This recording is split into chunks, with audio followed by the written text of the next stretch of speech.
Hello! Today we're doing something a little bit different. I want to share my thoughts on a few things. I do not consider myself an expert in any way, shape, or form around these. Please don't read any of the thoughts that I'm proposing as my definitive opinions on anything. I don't know exactly what I expect from this, but now I am putting it out there and we'll see what comes out of it. Part 1. Consent. As a preface, I want to make this very clear. I am not talking about sexual consent. I am talking about consent in the general sense. Since I moved to Berlin, I have found a community where consent is a word that comes back many times and where we discuss it over and over again. A general basis of idea for moral codes is that we shouldn't do to others what we wouldn't want to be done to ourselves.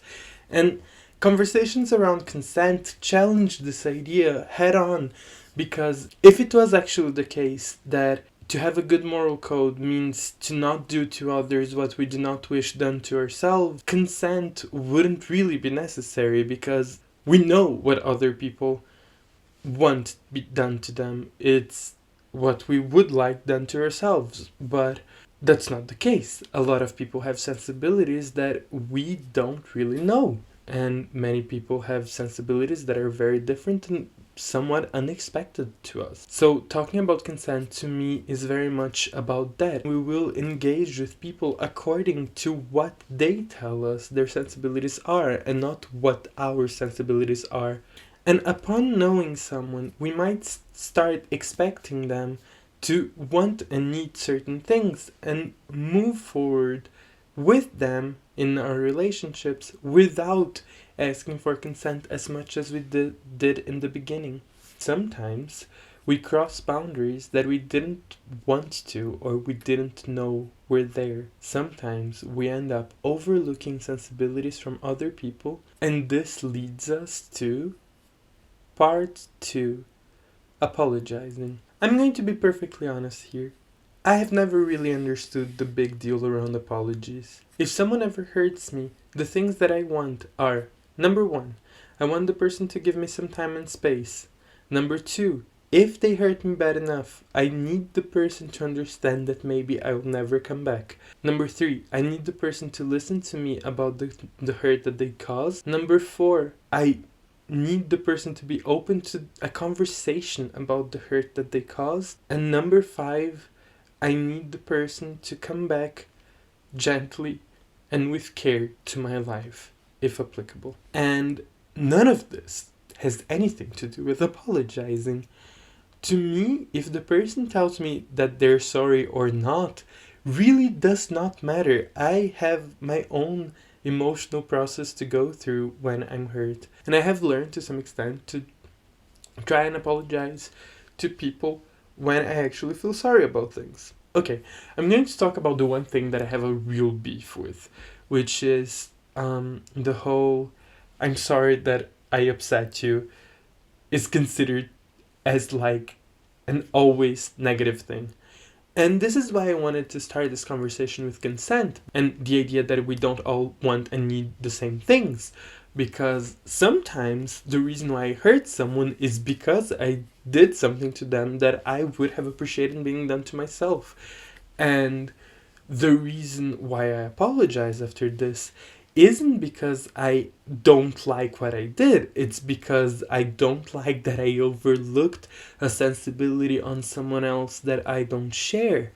So, in effect, I'm sorry that I hurt the person. I think that it's generally not a great way. Oh, sure, I think that the way that a lot of the internet gives manual instructions on how to apologize, how to give a proper apology, is just extremely counterproductive, because that just leads people to becoming good at apologizing and not good at becoming better people. This is just a moment for me to open myself to hey, share your thoughts if you want to, because I have thoughts and I'm not sure if I will stand by them if I'm presented with some different evidence. Interlude. Everyday Ubuntu by Mungi Ngomane.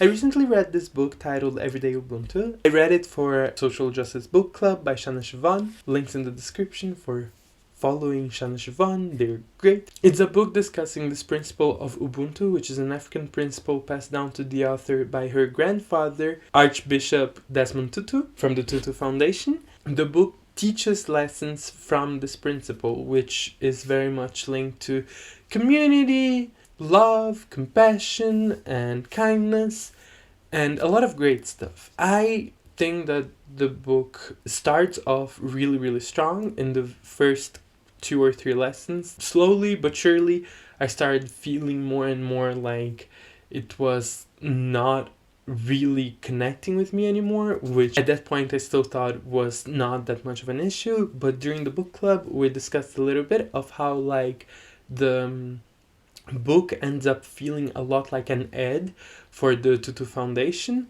which isn't great. The reason I'm bringing it up is because lesson 9 is titled The Power of the F Word, Forgiveness. And this is something that I have a really hard time with. This is what I really wanted to talk about.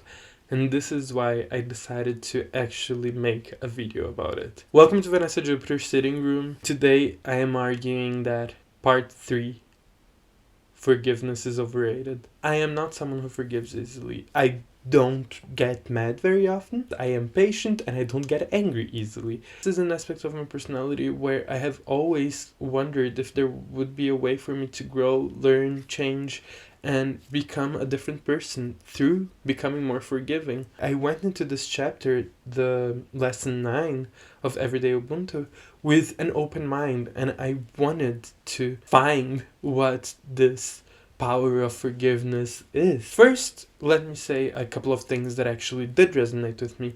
The first one and the big one is that I do agree that being forgiving to myself is important. I question the placement of the word forgiveness there.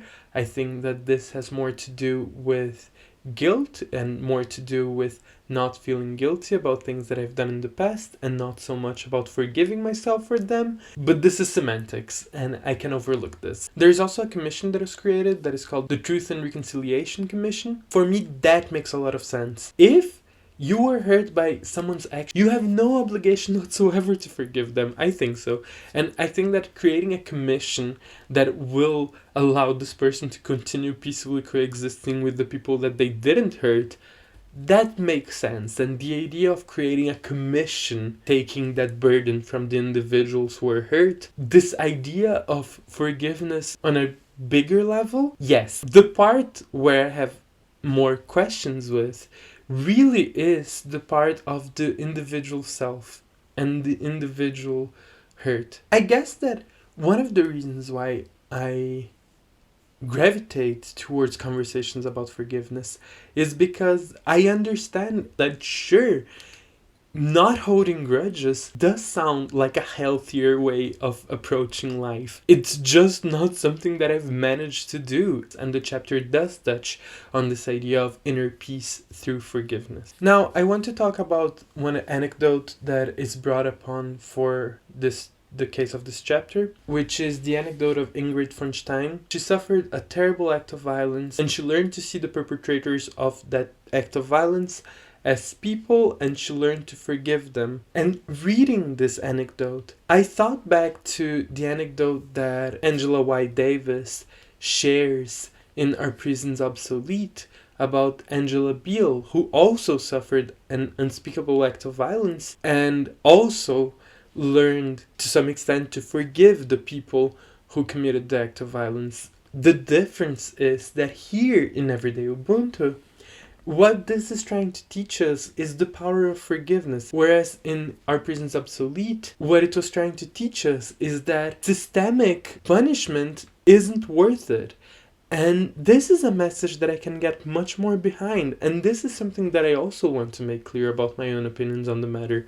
No matter how big of a grudge I hold against someone, and no matter if I never recover from that grudge, I am 100% against punishment.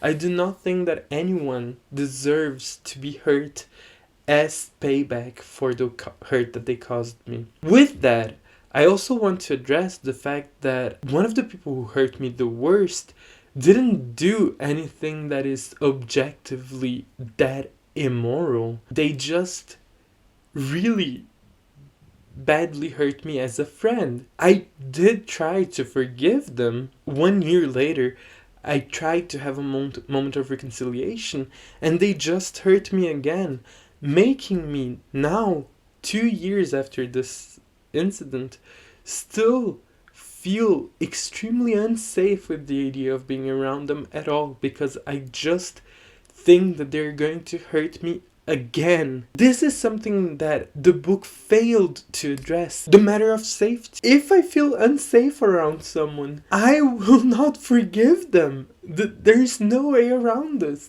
And I don't feel safe around some of the people who hurt me because I do think that they're going to hurt me again. And with that, I also want to touch on the fact that reading people talk about forgiveness in this way really puts a pressure into me, at least, of trying to be someone who forgives more, and it makes me think that I have a moral failure for not being able to forgive people. This is not great.